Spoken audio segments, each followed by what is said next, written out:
Logan.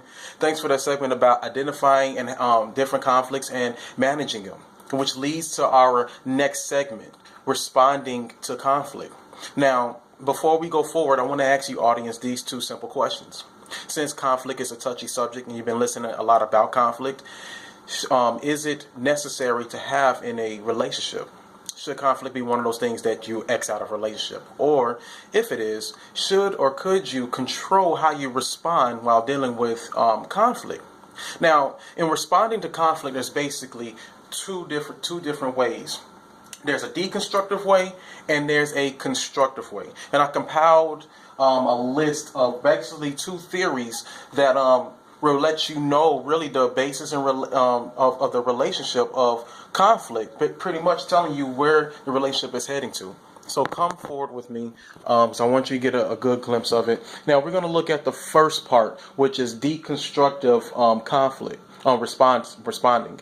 This is basically letting you know that where your relationship is. Now, a psychologist named of Gottman, who came up with these 4 different styles of behaviors, and he says if you can recognize the behaviors early on in a relationship that you or your spouse is doing, chances are that your relationship is heading to the gutter. Now, the first one that we're looking at is setting a tone. Now, when you're setting a tone, basically, we're just looking at you are basically arguing. You're having an argument match. Basically, like an NFL player with a or an NBA player with a coach. And so, therefore, basically, both of you is just going at each other without establishing any type of line. The next one goes to acting out of defense, which is basically every time a person says something, you feel the urge or the need to defend yourself. So basically, you're still at odds ends with each other.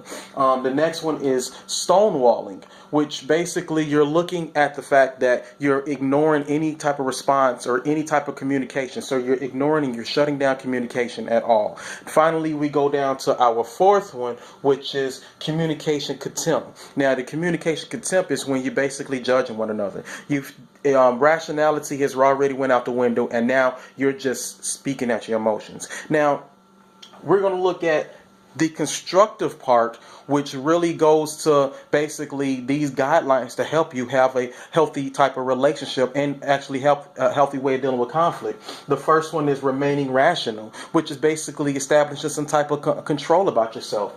Understanding others, getting a point of view of where they're coming from. Maintain open communication. Therefore, you always willing to build and learn and fix whatever is going on in that whatever conflict it is. Be reliable, which is being accessible, your time. Avoid coercion, which is basically being open to persuade and as well as persuade others. You may not agree to their answer, but you're open to their opinion. Separate the person from the issue, which is a big thing because that comes in from judging. That comes with breaking away communication contempt. And finally, be open to others, which you are open to their point of view. When you find these type of things, you will result into a healthier and better communication dealing with conflict. Now over to Kayla on our next segment.